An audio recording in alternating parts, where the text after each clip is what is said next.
Salam, mənim adım Aytən Məmmədovadır. Mən psixoterapevtəm. Bugünkü gündə Avropa Psixoterapevtlər Assosiasiyasının həqiqi üzvüyəm. 6 illik təcrübəm var və bu günləri sizinlə Exademy onlayn platforması üzərindən stress haqqında danışacağıq. Bu təcrübəm zamanında çoxlu sayda abituriyent və tələbələrlə işləmişəm və onların ən çox qarşı-qarşıya qaldığı, çətinlik çəkdiyi dönəm məhz bu imtahanlara hazırlıq dönəmidir. İmtahandan öncəsi və sonrasıdır. Bu zaman şiddətli stress yaranır. Ümumiyyətlə həyatınızda bir dəfə də olsa imtahan vermisinizsə, stresslə yaxından tanışsınız deməkdir. Gəlin bu haqda daha ətraflı danışaq. Belə bir gün təsəvvür edin, səhər-səhər yuxudan ayıldınız, amma dərsə gecikdiniz. Sizdən asılı olan və ya olmayan səbəblər üzündən auditoriyada müəllim tərəfindən danlandınız. Daha sonra nahar fasiləsi var, orada da bir kofe dağıtdınız üstünüzə. Biraz sonra dərs cədvəlində dəyişikliklər var, siz artıq planlarınızı dəyişməlisiniz. Axşam evə qayıdırsınız, orada da sizi bir sıra kiçik problemlər gözləyir. Bütün bu həyat hadisələrini stres adlandırırlar. Əslində isə stres bizim həmin o hadisələrə qarşı verdiyimiz emosional və fizioloji reaksiyadır. Bu zaman bədənimizdə də və emosiyalarımızda da müəyyən bir dəyişikliklər baş verir. Bunlar nədən ibarətdir? Ürək döyüntüsü artır, tənəffüs tezləşir, ürək bulanma ola bilər, qısa müddətdə baş ağrısı ola bilər, əl-ayaqda titrəmələr ola bilər. Bunlar niyə baş verir? Ümumiyyətlə, stres mexanizmini idarə etmək üçün, ümumiyyətlə, o mexanizmin necə baş verdiyini anlamaq mənə elə gəlir ki, ilk oradan başlamaq lazımdır. Streslə üz-üzə qaldığınız zaman, yəni daha doğrusu hadisə baş verdiyi zaman, ilk olaraq qana şok miqdarda stres hormonları ifraz olunur. Bunlar adrenalin və kortizoldur. Və bu hormonların sayəsində orqanizm əslində bir enerji almış olur. Bu enerji bizə nəyə lazımdır? Həmin anda olan problemi çözməyə, onunla mübarizə aparmağa və yaxud da ki, ondan qaçmaq üçün. Və insan evolyusiyasının istər bioloji, istər də psixoloji dönəminə baxsaq, əcdadlarımız məsələn özlərini qorumaq üçün yırtıcı heyvanlardan ya onlarla döyüşməli idilər, ya onlardan qaçmalı idilər, ya da hər şeyin öz-özünə düzələcəyini zənn edib donub qalırdılar. Bax, bu üç davranış forması bugünkü gündə də stres altında olan insanın davranış formasıdır. Qaç, döyüş və don. Stresin bir neçə növü var. Gəlin bu haqda da sizə bir qısa məlumat verim.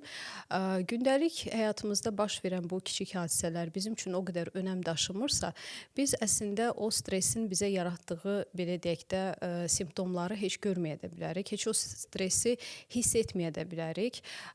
Kiçik bir həyəcanlanma hissi ola bilər, tapşırığı tez yetirmək hissi ola bilər, ya da diqqətimizi toparlamaq hissi ola bilər. Bunun fərqində də ola bilərik, fərqində olmaya da bilərik. Buna alimlər eostres deyirlər. Eostres əslində bizə gündəlik problemləri çözmək üçün çox yardımcı olur. Əgər baş verən hadisələr təhlükəlidirsə, yəni bizim beynimiz tərəfindən təhlükəli deyə qiymətləndirilirsə, o zaman stresin təzahürü daha şiddətli olacaq və özünü artıq hiss olunacaq dərəcədə büruzə verəcək. Şiddətli stres qısa müddətli olur, amma amplitudası, yəni adından da göründüyü kimi şiddəti çox olur. Bu isə distresdir və bizim bədənimizin də, psixikamızın da distreslə mübarizə üçün kifayət qədər resursu var.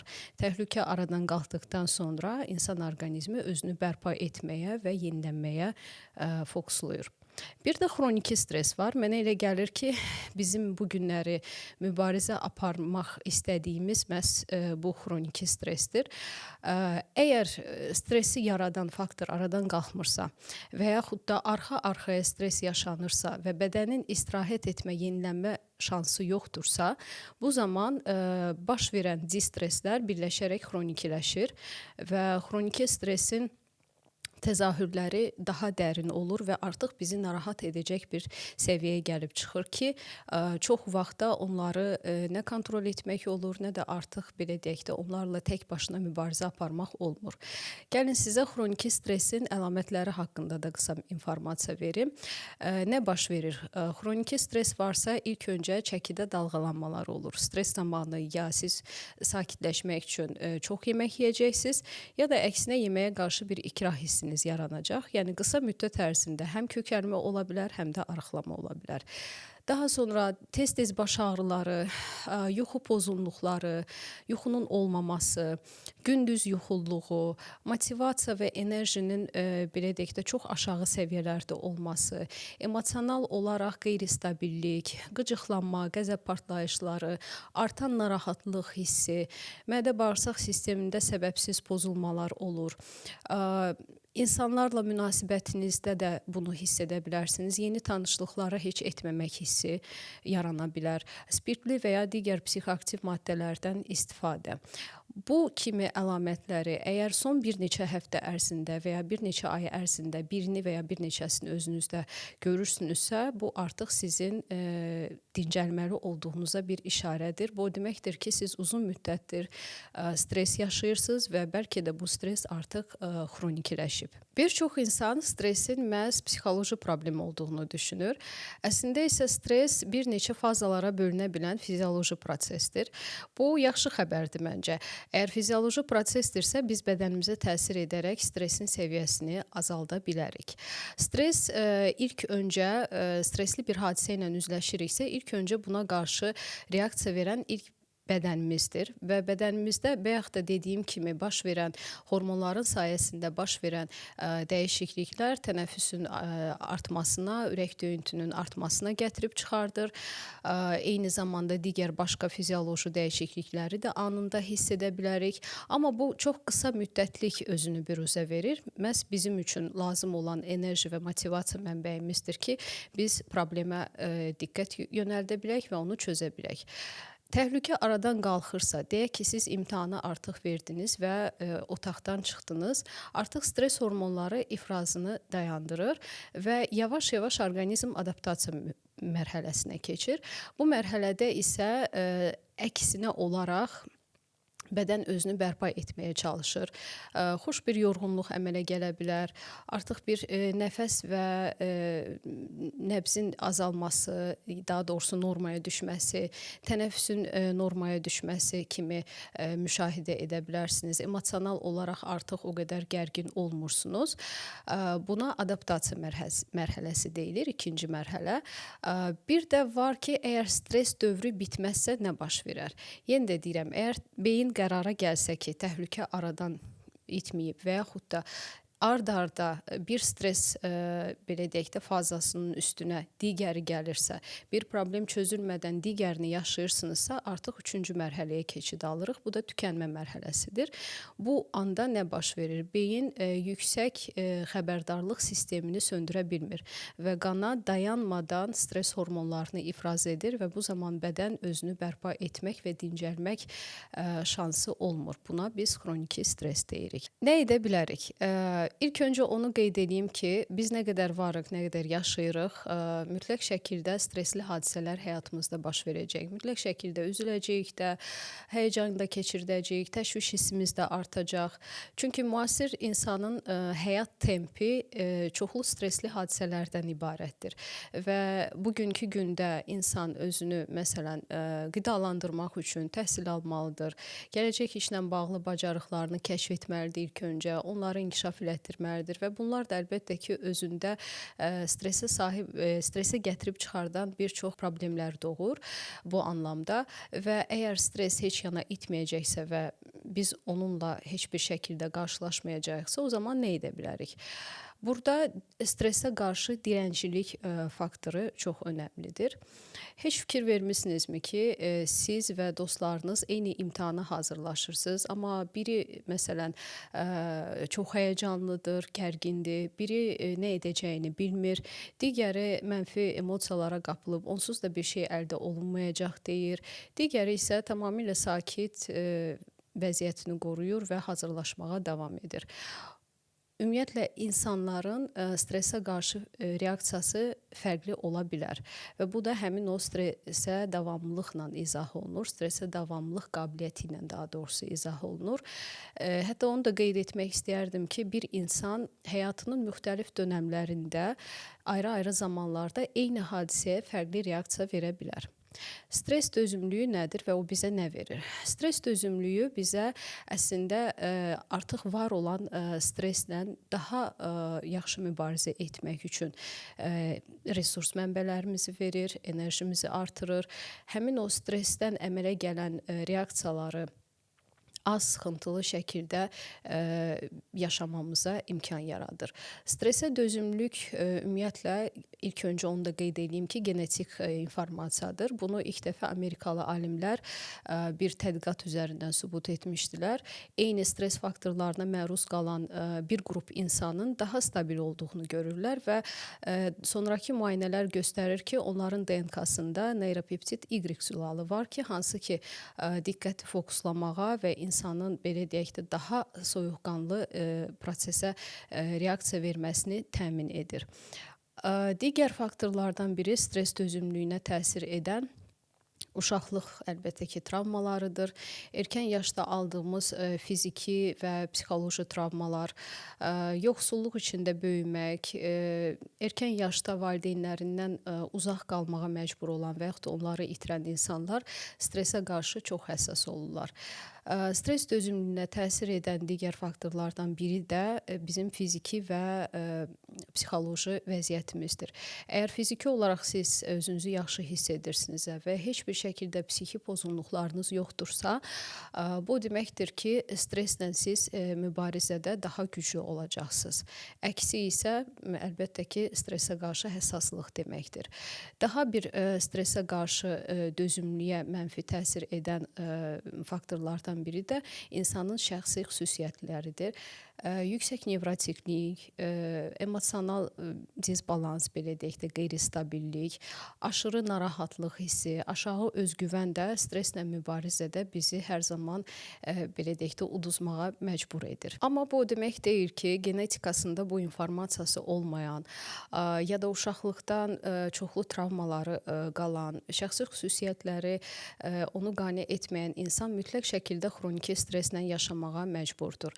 Və buna görə də mən sizə bu günləri həm təcrübələrimdə gördüyüm nəticələrə əsaslanaraq, həm öz şəxsi istər seanslarda istifadə etdiyim metodikalardan danışmaq istəyirəm. Bu metodikalar mən əslində iki qrupa ayırıram. Biri uzun vədəli təsir edən metodlardır. Digəri isə ilk yardım çantasında belə deyək də bulundurmağı olduğunuz texnikalardır. Gəlin uzun vədəlilərdən başlayaq. Hər şeydən öncə emosional vəziyyətinizi qiymətləndirin. Gün ərzində emosiyalarınız necə dəyişir? Saat olaraq, keyfiyyət olaraq və burada sizə yardımcı olacaq Exademy onlayn platformasındakı funksionaldır. Bunu siz gündəlik etsəniz daha yaxşı olar, çünki bir çox vaxt heç nə hiss etdiyimizin fərqində olmaya bilərik. Daha sonra il ərzində, 12 ay ərzində başınıza gələn hadisələri xatırlayın. Stresslə necə üzləşdiniz, stressin əlamətləri sizdə özünü necə göstərdi və hələ də bugün davam edirmi? İstər eustres, istər distres, istərsə də xroniki stressiniz varsa, ilk edəcəyiniz iş nədir? Hərəkət edin. Aktiv fiziki hərəkət zamanı çoxlu miqdarda bədən enerji istifadə edir. O enerji ki, hansı ki, öncə də qeyd etdiyim kimi stres hormonları tərəfindən istehsal olunur və beyin artıq belə deyək də tapşırığın yerinə yetirildiyi qənaətinə gələrək stres fazasını çox bir tez zamanda tamamlayır. Ona görə də istər müəyyən bir hadisə ilə üz-üzə gələcəksinizsə, gəlmisiniz və yaxud da o hadisədən sonra mütləq şəkildə aktiv hərəkət etməyə cəhd edin. Sübut olunub ki, tədqiqatlar üzərindən həftədə 3 dəfə yarım saat, 1 saat ərzində aktiv hərəkət həm fiziki, həm də psixoloji olaraq stabillik yaradır insanda. Və əgər sizin bu günləri idman etmək kimi belə deyək də imkanınız yoxdursa, bu arada hansı idman etməyinizin də heç bir fərqi yoxdur. Deyək ki, nə evdə, nə də idman zallarına gedə bilmirsiniz. Bu zaman ən azından gəzməyə çalışın. Gün ərzində 30 dəqiqə gəzinti tez addımlarla sizə həmin o effekti verəcək. İkinci edəcəyiniz iş stres zamanı meditasiyadır. Mənfi emosiyalar, neqativ emosiyalar, qorxu, həyəcan hissini azaldan və bunun elmi sübutu olan metodlardan biridir meditasiya. Hətta meditasiyanın bir neçə yolla stressə təsiri aşkar olunmuşdur. Birincisi, meditasiya edərək indi burada qalmaqla, keçmiş və gələcəklə bağlı olan narahatçılığınızı, təşviş hissinizi azaltmış olacaqsınız. İkincisi isə zehni meditasiya beyin strukturunu dəyişərək insanın neqativ düşüncələrini də azaltmış olur və əlbəttə ki, bununla da stressin səviyyəsi də azalmış olur. Gəlin sizə sadə meditasiya alqoritmi verim. Bunun üçün rahat olmalısınız. Rahat oturun. Əllərinizi dizlərinizin üstünə qoyun, arxaya yaslanın. Deyək ki, oturmaq istəmirsinizsə, o zaman arxası üstə uzana da bilərsiniz. Yenə də əlləriniz yanınızda. Dərindən bir neçə dəfə nəfəs almağa çalışın. Elə nəfəs alın ki, sanki ağciyərləriniz və mədəniz hava ilə dolur. Bunu bir neçə dəfə etdikdən sonra gözlərinizi yumun və bütün diqqətinizi başınızın üstünə yönəldin. Bu arada nəfəs etməyə davam edirik. Daha sonra başınızın ta ucundan ayaq barmaqlarınızın ucuna qədər bədəninizi skan etməyə başlayın. Baş, üz, boyun, çiyin və ta axıra qədər. Aşkar etdiyiniz hissləri də qeyd alın. Ağrı varmı, gərginlik varmı, yoxsa yüngülləşmə hissi varmı? Və aşkar etdiyiniz bu hisslərdən qorxmayın, qaçmayın və onları heç bir şəkildə dəyişdirməyə də çalışmayın. Nəfəs etməyə davam edin. Bu arada artıq dərin nəfəs etməyi dayandırın, normal, həmişəki kimi nəfəs almağa çalışın. İndi isə sizə təklif edəcəyim diqqətinizi nəfəsə yönəltməyinizdir. Necə nəfəs alırsınız? O hava sizin burnunuzdan necə daxil olur bədəninizə? Bədəninizdə necə hərəkət edir və sizi necə tərk edir? Məsələ ilə əlaqəsi olmayan düşüncələr gələcək beyninizə ki, bu çox normaldır. Onların var olduğunu qəbul edin, özünüzü buna görə heç də danlamayın. Amma yenə də diqqətinizi nəfəsinizə doğru yönəltməyə çalışın. Bir neçə dəfə dərin nəfəs aldıqdan sonra yavaş-yavaş gözlərinizi açın. Streslə mübarizədə, daha doğrusu stresə qarşı dirəncliyimizi artıran metodlardan biri də yaradıcılıq və hobbilərin olmasıdır. 1300-ə yaxın könüllünün iştirak etdiyi tədqiqatlar onu göstərdi ki, mütəmadi olaraq yaradıcılıqla məşğul olan insanların və yaxud da hobbisi olan insanların stres səviyyəsi digərlərinə nisbətən aşağıdır. Bu qismən meditasiya kimi təsir edir. Neqativ hisslərdən, düşüncələrdən sizi uzaqlaşdırır. Bacarıqlarınızı inkişaf elətdirmək isə özgüvəni artırmış olur və idmanda olduğu kimi fərq etməz hansı yaradıcılıq növü ilə məşğul olmaq istəyirsinizsə onunla da olun. Bu rəqs etmək də ola bilər, rəsm çəkmək də ola bilər, musiqini dinləmək də ola bilər, bağçılıq ola bilər, avtomobil təmiri ola bilər və yaxud da bir şeyi izləmək də ola bilər. Mən şəxsən gün batımını izləməkdən çox böyük zövq alıram. Digər stresə qarşı mübarizə metodlarından biri də dirəncliyi artırmaq üçün əzələni sıxmaq və boşaltmaq. Biz bilərəkdən əzələ qruplarımızı sıxıb boşaldanda, yəni əzələ rahatlayanda, beyinə əzələ rahatlandı, təhlükə getdi deyə siqnal verilir və stres dövrünü sonlandırmış olursunuz və buna da Yakobsonun əzələ refleksi deyirlər, proqressiv əzələ refleksi deyirlər. Və sonda uzun vədəli təsir edən stresə qarşı dirəncliyi artıran metodlardan biri və mənim ən çox sevdiyim qucaqlama, öpmək, xoş toxunuşlar və gülməkdir. Bu zaman bədənimizdə çox güclü xoşbəxtlik hormonu olan oksitosin ifraz olunur və insan özünü nə qədər gərgin hiss edirsə, birini qucaqlayan zaman özü də hiss edə bilər ki, necə o stres səviyyəsi yavaş-yavaş azalmağa doğru gedir. Deyək ki, yanınızda elə bir insan yoxdur, ailənizdən uzaqsınız, tələbə evindəsiniz, ayrı yaşayırsınız. Bu zaman nə etmək olar? İmkan daxilində masaja gedin. Ona da imkan yoxdursa, bax bu cür özünüzü qucaqlaya da bilərsiniz. Bu stres anında əlbəttə ki, gərginliyiniz tez bir zamanda azalmağa doğru gedəcək. Təbii gülüş, yəni insan içdən gülərkən, insanın bədəninin, ruhunun və fizioloji olaraq yenidən bərpa prosesinə start verilir. Yəni parasimpatik sinir sisteminin aktivləşməsi deməkdir. Burada da yenə xoşbəxtlik hormonu ifraz olmağa başlayır və bu vacib deyil ki, öz-özünüzə güləsiniz. Gülən bir insanı izləmək belə bu sistemə, daha doğrusu bu mexanizmin startına da gətirib çıxarda bilər. Ona görə də tez-tez stand-up konsertlərinə gedin, fasilələr arası gülməli videolar izləyin. Günün sonunda komediya serialları və yaxud da filmləri izləmək də sizə bu anlamda yardımcı ola bilər. Başımıza bir iş gələndə ilkin olaraq çox vaxt təcili tibbi yardımı belə deyək də çağırırlar və orada işləyən həkimlərin də ilkin tibbi yardım çantası olur. İndi sizə deyəcəyim texnikanı da məhz ilkin tibbi yardım kimi təsəvvür edin.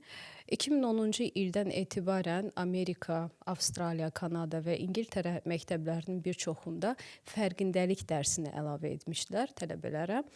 Və bu dərsin əsas məqsədi tələbələrə stres anında nə etməli olduqlarını öyrətməkdir ki, tez bir zamanda o situasiyadan çıxa bilsinlər.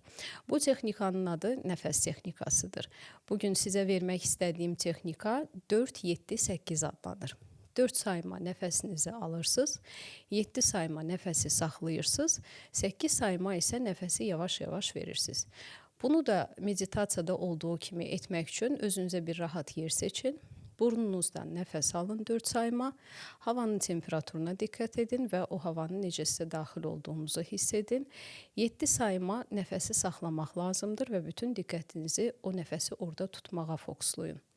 8 sayma isə nəfəsi yavaş-yavaş hamar şəkildə ağzınızdan verməyə çalışın. Və nəfəsi verdiyiniz zaman bədəninizdə olan gərginliyin də sizi necə tərk etdiyini təsəvvür edin. Və bu ardıcıllıqla 5-10 dəqiqə ərzində edilən təcrübə stres səviyyəsini çox gözəl şəkildə azaldır və sizi həmin andan qurtarır. Bunu şiddətli stres zamanı, panik ataklar zamanı edə bilərsiniz və bu alqoritmi düzgün, doğru həyata keçirtmək üçün təklif edirəm ki, sakit vaxtda edəsiniz ki, bu sizin sanki bir vərdişinizə çevrildi və düzgün nəfəs aldığınızı necə bilə bilərsiniz? Bir əlinizi sinənizə qoyursunuz, bir əlinizi isə qarnınızın üstünə. Sakit olan orqanizma dərin və yavaş nəfəs alır və qarnının üzərində olan əl hərəkət edir.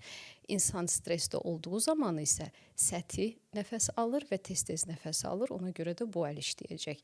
Nə zaman ki, qarnınızın üstündəki əl artıq işləməyə başlayır, yəni onun hərəkətini görürsünüz, demək ki, orqanizminiz artıq sakitləşib və siz doğru nəfəs alırsınız. Nəfəs emosiyalarımızın belə deyək də kontrol etməyə də yardımcı olur. Daha doğrusu onu stabilləşdirməyə yardımcı olur. Eynilə də bizim emosiyalarımız nəfəsə təsir edir. Ona görə kontrol altına alınmış nəfəs bizim psixi sağlamlığımıza birbaşa təsir edən texnikalardan biridir. Stresə təsir edən faktorlar. Bugün işlədiyim tələbə və abituriyentlərin işinə baxdıqda gördüyüm 2 böyük faktoru sizinlə bölüşmək istəyirəm. Deyək ki, imtahan vaxtına çox az bir müddət qalıb, siz gün ərzində artıq 3-4-cü fincan kofenizi içirsiniz, sosial şəbəkələrdə gəzinirsiniz, seriallara baxırsınız. Özünüzü danlamağa tələsməyin, bu stresə qarşı olan reaksiyadır. Stresin yaranmasına təsir edən ən böyük faktorlardan biri vaxtın olmamasıdır. Necə olur ki, 24 saat bizə yetmir. Gəlin bu haqda biraz daha ətraflı danışaq. Stres zamanı baş verənlər bizi əlbəttə ki, çox təşvişə salır və biz vaxtı düzgün planlamaya bilərik. Burada sizə Exademy onlayn platformasında olan smart cədvəl yardımcı ola bilər.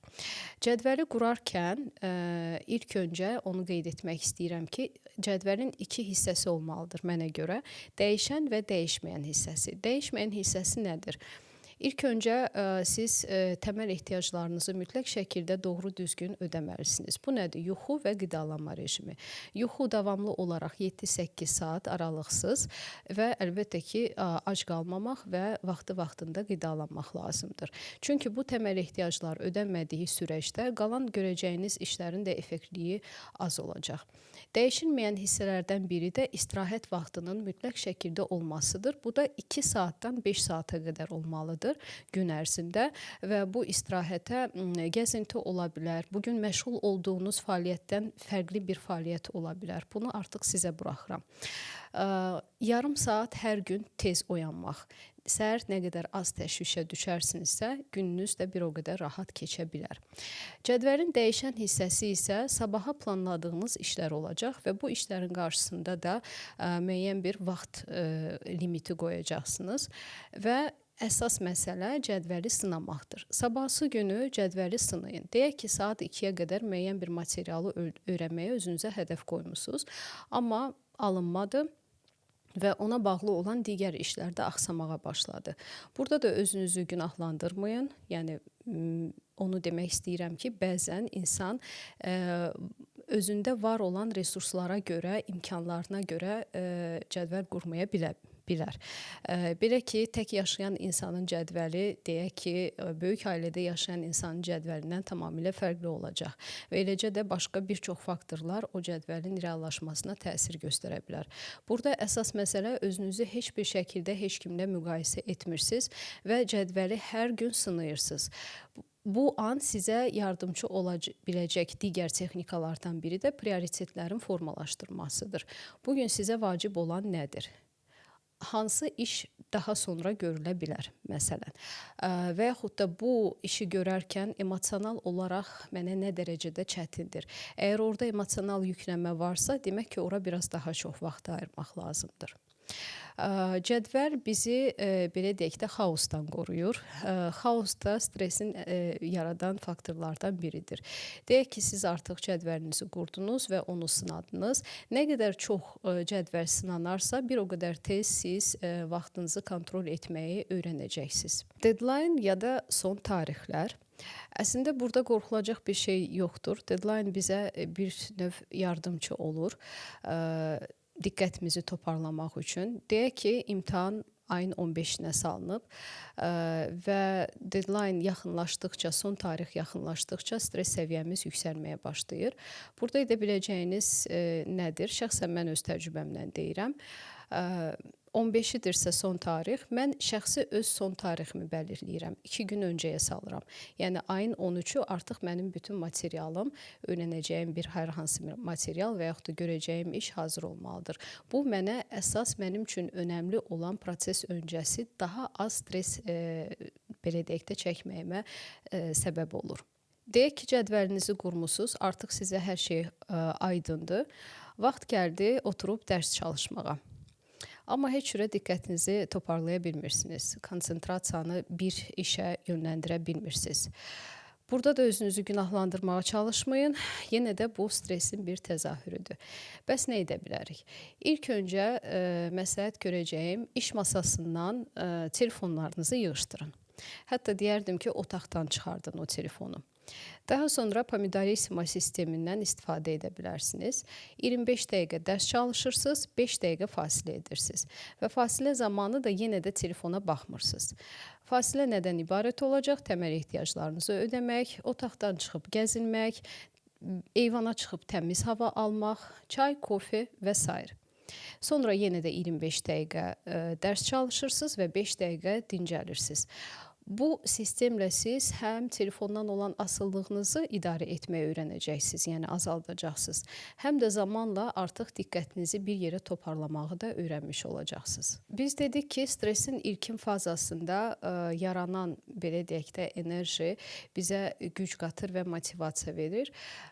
Motivasiya həmin anda yaranan qərarlılıq və cəsarət hissi də ola bilər. Eyni zamanda mən motivasiya mənbəyiniz kimi sizi təklif edərdim ki, keçdiyiniz yola baxasınız. Hər halda siz artıq sıfır nöqtəsində deyilsiniz. Bugünə qədər yaşadığınız, hansı çətinliklərdən gəldiniz, bunlara diqqət yetirin və atdığınız hər kiçik addımı dəyərləndirin. Bu çox gözəl motivasiya mənbəyidir. Və unutmayın ki, motivasiya tək başına bir çox şeyə qadir ola bilmir. Motivasiyanın yanında disiplina da varsa, motivasiya daha qabarıq və daha keyfiyyətli olur. Stressə təsir edən ikinci böyük faktor koqnitiv təhriflərdir və yaxud da ki, düşüncə səhvləridir. Zamanında yaşadığımız hər hansı bir hadisə üzərindən, emosional olaraq yüklənmiş hadisə üzərindən o zaman beyin özünü müdafiə üçün bir formula belə deyək də hazırlayır və bu hazır formulalardan sonrasında da başlayır istifadə etməyə. Düşüncə səhvləri hər kəsə xas olan bir şeydir və onlar avtomatik olurlar. Ümumiyyətlə belə baxsaq, beyin gün ərzində bütün bədənin istehsal etdiyi enerjinin 20%-ni təkcə özü istifadə edə bilir. Ona görə də o gündəlik hadisələrə daha az enerji sərf etməyi seçir və bizim beynimiz üçün fərq etməz bu xəyal dünyasının hadisələridir, yoxsa real dünyanın belə deyək də verdiyi hadisələrdir. Onun əsas məqsədi enerjiyə qənaət etməkdir və bu yolda ona həmin bu düşüncə səhvləri, koqnitiv təhriflər yardımçı olur. Bunlar hazır formulalardır. Deyək ki, uşaq vaxtı siz həyətdə oynayarkən sizdən yaşlı böyük uşaqlar hər dəfə gəlib sizi itələyib yıxırdılar, incidirdilər və siz ayağa qalxıb onlarla mübarizə etməyi məcbur idiniz. Zaman keçdikdən sonra yolla gedirsiniz. Təsadüfən kimsə sizə toxunur, yıxılırsınız və bu zaman əmələ gələn həmin o aqressiya, qəzəb hissi ta uşaqlıqda hiss etdiyiniz hissin eynisidir. Və o hissin arxasındakı düşüncə səhvi odur ki, bu insan bilərəkdən məni yıxdı. Çünki uşaqlıqda belə bir düşüncə formalaşmışdır və beyin bu düşüncəni istifadə edərək real həyatınızda baş verən hadisəni analiz etməyə enerji sərf etmir. Orada nəticə çıxartmağa sərf etmir. Yəni düşüncə səhvləri, yenə də deyirəm, avtomatik olaraq həyatımızda var olur və bunların nəticəsi də əlbəttə ki, stressin artmasına səbəb olur. Bugün bir neçə düşüncə təhriflərini sizinlə bölüşmək istəyirəm. Biri məsələn fərdiləşdirmədir. Nədir fərdiləşdirmə? Baş verən hadisələrdə hər şeydə özünü günahkar saymaq, özünü məsul tutmaq.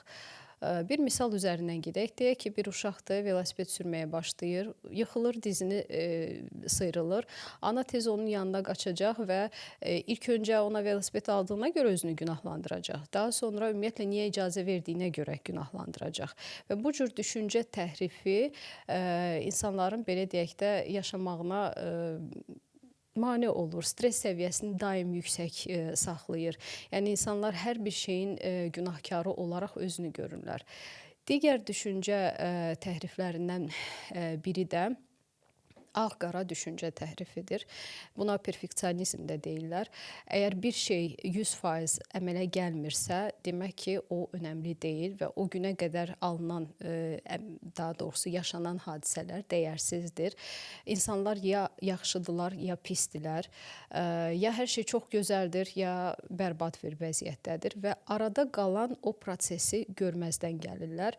Bu cür düşüncə təhrifi əlbəttə ki, insanın daim stres yaşamasına səbəb olur və ümumiyyətlə münasibətlərində də çox zorluqlar yaradır. Günü-gündən də həmin o standartları, belə deyimiz, bu plankaları da yüksəltməyə başlayır və əlçatmaz edir. Digər düşüncə təhriflərindən biri də katastrofalaşdırmaq və yaxud da buna belə deyək də fəlakətləşdirməkdir. Bunu ən çox tələbələrdə görürəm. Uzun və gərgin hazırlıq müddətinin keçməsinə baxmayaraq, sonunda heç bir şeyin alınmayacağını, imtahandan kəsiləcəyini, sonra universitetdən qovulacağını, daha sonra heç bir yerdə iş tapmayacağını və nəhayətində acından küçədə öləcəyinə inanırlar. Bu düşüncə təhrifi bir çoxlarımıza xasdır. Yəqin ki, özünüzü indi burada tanıdınız. Artan narahatlıq hissini daha da çox edir və stres dövrünün tamamlanmasına mane olan düşüncə təhrifidir.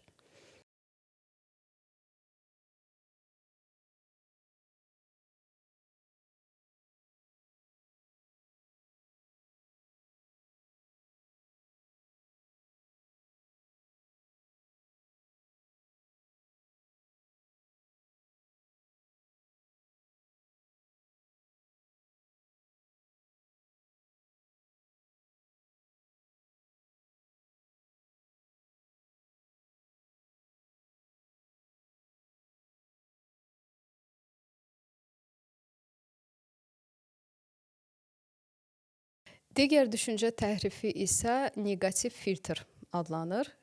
Hər şeydə pis bir şeyi görmək. Deyək ki, ailənizlə çox gözəl bir vaxt keçirdirsiniz, piknik etmisiniz, günün sonunda yağış yağır və siz geri qayıdırsınız. Sabahsı gün ailə üzvlərindən günün necə keçdiyini soruşduqda, bir neçəsi yağış yağdı, islandıq, kör peşman evə qayıtdıq deyəcək. Halbuki o ana qədər çox gözəl xatirələr toplamış olursunuz. Neqativ filtrdə eyni ilə digər düşüncə təhrifləri kimi bizim belə deyək də stress səviyyəmizi artıran düşüncə təhrifidir. Və öndə də qeyd etdiyim kimi bu cür düşüncə təhrifləri əslində avtomatik olur və biz bunu artıq o qədər öyrəşirik ki, heç fərqində də olmuruq. Bəs nə edə bilərik? Çünki bugünkü gündə hər kəs psixoloqa müraciət edə bilmir, dəstək ala bilmir. Təklif edəcəyim odur ki, emosiyalarınızı izləməyə başlayın. Bir hadisə baş verir və siz nə hiss edirsiniz? Əlbəttə ki, bu emosiyanın arxasında gizlənən həmin o düşüncə təhrifini görmüş olacaqsınız. Deyək ki, aşkarladınız bu düşüncə təhrifini, kognitiv təhrifi belə deyək. O zaman nə edirsiniz? Bugünkü reallıqla əlaqəsi varmı o fikrin? Yəni, bəlkə də zamanında sizə kömək edib, siz heç bunu xatırlamırsınız. Amma bugün sizin real hadisələrlə üz-üzə gəldiyiniz zaman bu düşüncə tərzi, bu düşüncə səhvi sizə yardımcı olurmu? Bax, bu analiz, bu düşüncə səhvlərinə kör-körənə inanmamaq sizi zamanla yavaş-yavaş bu kognitiv təhriflərdən uzaqlaşdıracaq və proseslərə daha sakit reaksiya vermiş olacaqsınız. Sinir sisteminiz daha stabil olmağa başlayacaq. Və sonda onu da demək istəyirəm ki, məhz bu düşüncə təhrifləri ilə bağlı olaraq, əgər bugün imtahanların nəticəsi səni qane etmirsə və sən hələ də həyatına abituriyent olaraq davam edirsənsə, gəl biraz da başqa pəncərədən bu işə bax. Sənin elə qabaqda bir ildə bir zamanın var və bu bir ili necə doldura bilərsən? Ümumiyyətlə, mən hər zaman inanıram ki, hər nə olursa vaxtında olur. Bəlkə bunu indi görmək biraz çətindir emosiyaların fonunda, amma zaman keçdikcə geriyə dönüb baxdıqda bəlkə də bu cür olması daha yaxşı idi deyə biləcəyin bir məqama gəlib çatırsan. Zamanın var, bir il deyək ki, hələ gələn imtahanlara qədər zamanın var və onu dəyərləndirməyə çalış. Dil bacarıqlarını inkişaf elətdir. Çox vaxt bizim tələbələrin əziyyət çəkdiyi məqam gürcü dilini yaxşı bilməməsidir. Bunu bu cür dəyərləndir. Gürcü dilini daha mükəmməl səviyyəsinə gətir və yaxud da ingilis dilini inkişaf elətdirməyə çalış.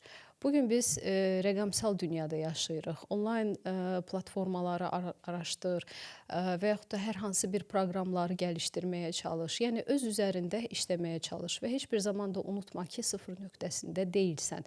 Sən A nöqtəsindən B nöqtəsinə gedən yolda sadəcə bir dayanacaqda durmusan, fasilə verirsən. Anlayıram səni, üzgünsən, amma yenidən davam etmək üçün kifayət qədər səbəblərin var. Sizə çatdırmaq istədiyim informasiya bunlar idi. Ümid edirəm ki, videoya baxaraq bir çox şeylərin həm fərqinə varmış olacaqsınız, həm də bu texnikalardan istifadə etməyə başlayacaqsınız. Əgər hər hansı bir şəkildə suallarınız yaranarsa, bu video altında yazırsınız və mən çalışacağam onları Exademy onlayn platforma üzərindən cavablandırım. Eyni zamanda sosial şəbəkələr vasitəsilə də Exademy onlayn platformasını izləməyə davam edin. Uğurlar. Bu günləri giriş imtahanlarına hazırlaşmağa başlamısan, səni çox macəralı bir yol gözləyir. Eyni zamanda da stresli bir yoldur. Amma bil ki, stresi idarə etmək bacarığını inkişaf etdirməklə sən bu yolu daha əmin addımlarla apara bilərsən. Ola bilsin, öyrənəcəyin materiallar böyükdür, onları kiçik hissəyə ayırmaq lazım gələcək. Hər işi tamamladıqdan sonra özünü mütləq şəkildə mükafatlandırmağı da unutma. Çünki bizim beynimizin belə bir xüsusiyyəti var. O, əlbəttə ki, mükafatlandırma sistemini çox sevir. Burada sizin sevdiyiniz yemək də ola bilər, sevdiyiniz bir əyləncə növü də ola bilər, bir film də ola bilər. Və bu mükafatlandırma sistemi vasitəsilə siz özünüzü daha da çox motivasiya etmiş olacaqsınız.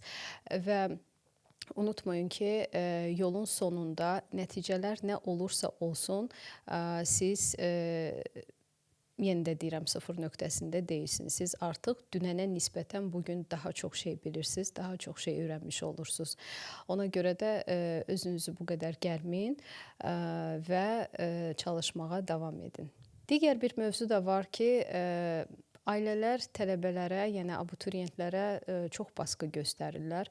Onların resurslarını dəyərləndirmədən, onların malik olduğu imkanları dəyərləndirmədən, istər koqnitiv bacarıqları olsun, istər emosional durumları olsun, bunları nəzərə almadan mütləq şəkildə yüksək nəticə gözləyirlər. Amma unutmayın ki, hər kəs fərdidir və sizin övladınız başqasının övladından fərqlənə bilər. Həm yaxşı da ola bilər, pis də ola bilər demək istəmirəm. Çünki hər kəsin normativi fərqlidir. Sadəcə övladınızın bacarıqlarını görməyə çalışın. Onu zaten bu stresli dönəmdə daha da stresə salmamağa çalışın. Əmin olun ki, siz ona nə qədər çox sevgi və güvən versəniz, o etdiyindən daha fazlasını etməyə çalışacaq və sizin gözləntilərinizi doğrultacaq. Bir çoxumuz yadda saxlama ilə çox böyük bir problemlər yaşayırıq. İnformasiyanı oxuyuruq, amma heç bir şəkildə onu yadda saxlaya bilmirik. 1927-ci ildə Bluma Zeigarnik Berlin qəzetində belə bir apardığı tədqiqatın nəticəsini paylaşmışdır. Bu tədqiqat onu göstərir ki, insan bir işi tamamlamamış digərinə keçdikdə yadda saxlama qabiliyyəti olmur. Yəni bir insan bir işi tamamlayır, sonra başqasına keçirsə, yadda saxlama qabiliyyəti 90% özünü reallaşdırır. Və bu təcrübəni də kiçik olaraq sizinlə bölüşmək istəyirəm. Onun hər gün getdiyi bir kafe olur və bu kafedə bir ofisiant onlara qulluq edir. Hər gün eyni ofisiant və Bluma Zeigarnik belə deyək də bir neçə növdə yeməklər sifariş edir. Həmin ofisiant isə bunu heç bir yerə yazmadan eyni ilə dediyi şəkildə, yəni sifarişi geri gətirir və bunu bir neçə müddət izlədikdən sonra axırda özü ofisiantdan soruşur ki, necə olur ki, sən bu qədər insana xidmət edirsən və heç bir səhvə yol vermirsən, axı sən heç bir yerə qeyd etmirsən bizim dediklərimizi. Ofisiant çox sadə bir şəkildə deyir ki, mən sizin sifarişinizi mətbəxə vermədiyim sürəcdə başqa sifariş almıram. Və buradan da bu, belə deyək də, tədqiqatın nəticələrini Zeigarnik öz adı ilə bölüşür ki, insan həqiqətən də bir işi tamamlamamış başqasına keçəndə, o iş zaten fon şəklində hər zaman onun, belə deyək də, diqqətini yayındırır və yeni bir işə də fokuslana bilmirik. Digər yadda saxlama texnikalarından biri də, mənim də ən çox istifadə etdiyim, oxuduğum materialı səsli olaraq təkrar etməkdir.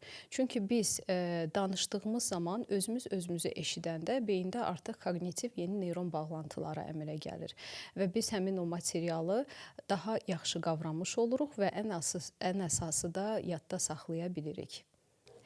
Niyə biz rahatlığı məhz sosial şəbəkələrdə axtarırıq?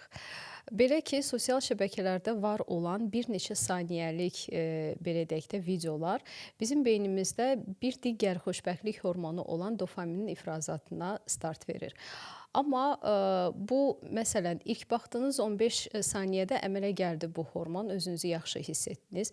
Bir də təkrar etmək istəyirsiniz, bir də təkrar etmək istəyirsiniz və əvvəl əgər 15-20 saniyəyə bu xoşbəxtlik hormonu ifraz olunurdursa, getdikcə onun ifraz olunma müddəti uzanır. Yəni siz artıq 15 dəqiqə ilə rahatlaşa bilmirsiniz.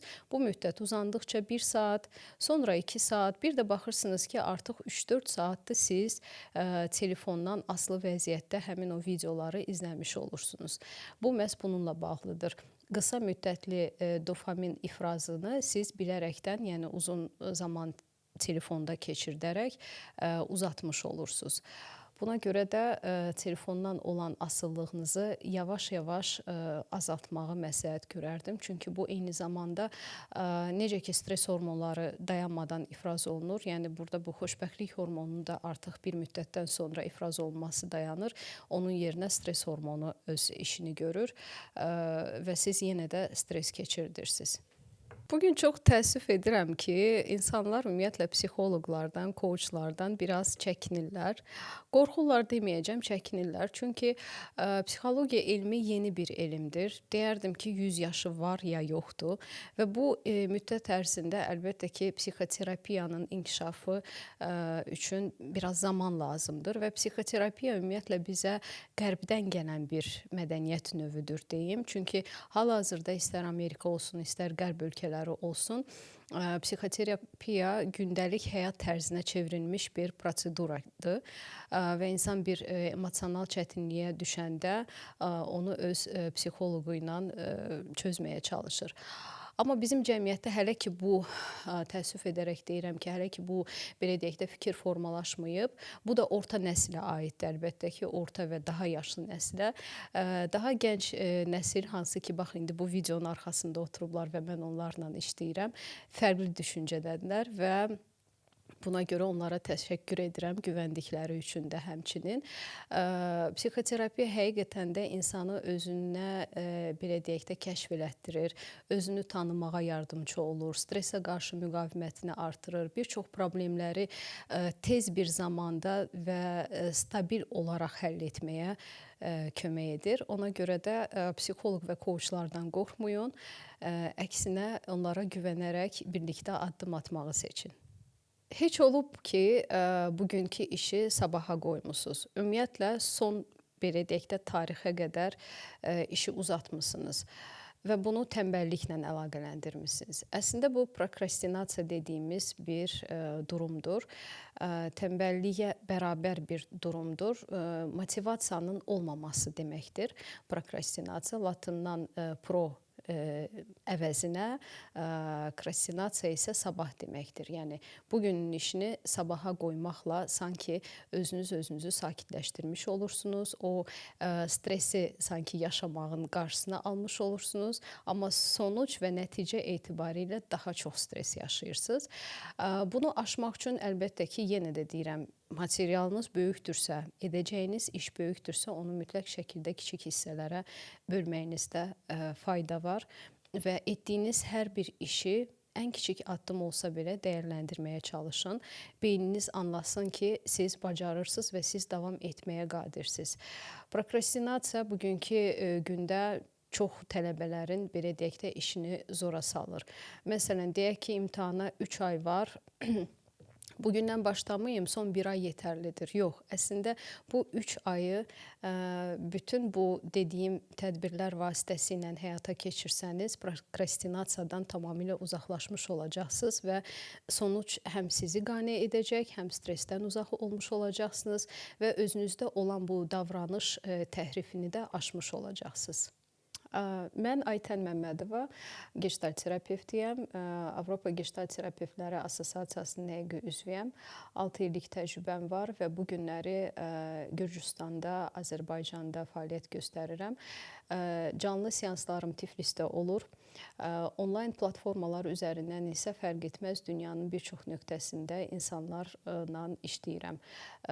Fəaliyyət göstərdiyim dil, daha doğrusu xidmət göstərdiyim dillər Azərbaycan, rus dili və türk dilidir. Əgər sizin də psixoloji dəstəyə ehtiyacınız varsa, buyurun mənim Instagram səhifəmə, WhatsApp nömrəmə və yaxud da ki, Facebook üzərindən direktə yaza bilərsiniz. Adətən 16 yaş üzərində insanlarla çalışıram və bütün psixoloji korreksiya oluna biləcək problemlər üzərindən ehtiyac olarsa əlbəttə ki, yardım olaraq həkimlərə də müraciət olunur və birlikdə bir yola çıxırıq. Ümid edirəm ki, sizə də yardımcı ola biləcəm. Hər hansı bir şəkildə emosional olaraq, psixoloji olaraq sıxıntıdasınızsa, buyurun müraciət edin.